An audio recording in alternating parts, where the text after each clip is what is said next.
What's up, guys? It's Mike Barkoff for Redoing Reels for Live Free. This is episode 3 of season 2, and I'm going to be talking a bit about Better Call Saul and why it's a good prequel, El Camino and why it's a good sequel, and future Breaking Bad projects that I'd like to see. That is the title. It is really long, but I don't care. Let's get into it. Better Call Saul is a great prequel because of the fact that it is introducing a character that we really didn't meet. Jimmy is completely different than Saul, and you are seeing a side of him that you've never really seen before. A caring side that has actual human traits. It's basically doing what Breaking Bad did, but with a lawyer. And a lot of people think that it's slow, and it definitely had its slower moments, especially in the first 2 seasons. But once you get to that 3rd season, it's just uphill. It gets crazy. I also think it's a good prequel because it's not just focusing on Saul, it's also allowing other characters to have their room to breathe, and it's not making it entirely fan-fictional, if that makes sense. And to make that make sense, I will say he's interacting with characters that you know he knew. He would have known. The people that he probably didn't know, he just passes by. He doesn't catch their names. Stuff like that. I think that's what makes a really great prequel, and I'm really excited to see how they end the series. It's been a great series so far. Season 5 was fucking phenomenal. I mean, seriously, if you like Breaking Bad and you can't get through Better Call Saul, you just got to get to that 3rd season, and that just goes skyrocketing from there. Now, El Camino is a great sequel because of the fact that it's kind of like what Better Call Saul did, where it takes one character and it focuses on them. And it's the complete opposite of both of the series in true fashion because it's a movie, whereas the other 2 are series. It is focusing on a person trying to find redemption after they've done something so horrible. El Camino does really great. El Camino has a lot of symbolism, and El Camino has a hell of a camera setup. El Camino is one of those films that I can watch whenever, just like Breaking Bad and just like Better Call Saul. It's such a great film, and I really appreciate what the filmmakers did with it, and I feel like they don't get enough praise. Vince Gilligan, you did an amazing job. I hope you're watching this, but I know you're not. But so many people I see shit on that film, and I don't quite understand why, because it was really done well.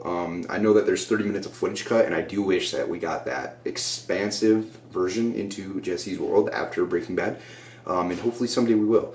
Probably not, but that's alright, because Vince Gilligan sticks to his gut, and he does an incredible job at that, and that's why the episodes of The X-Files that he wrote are typically the best, and that's why the episodes of Breaking Bad that he directed are amongst the best, and that's why El Camino is such a great fucking film. I love these series, so I can't stop swearing. But I will say that something that I would really love for the Breaking Bad producers to explore further is the backstory of Gus Fring, going even beyond what we know about him that we learned in Better Call Saul. He makes some comments on how he was actually politically associated with chili back in the day.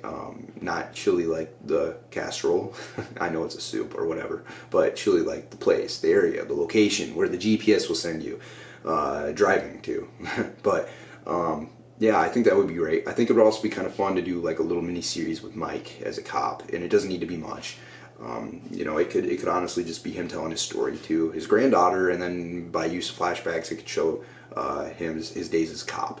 You'd have to get a new actor to portray a younger Mike, and that would be really hard to do, but I do think it is possible. I also think that you'd have to do the same thing with Giancarlo Esposito, but again, it is possible. There's great actors out there in the world, and we don't give many of them enough credit.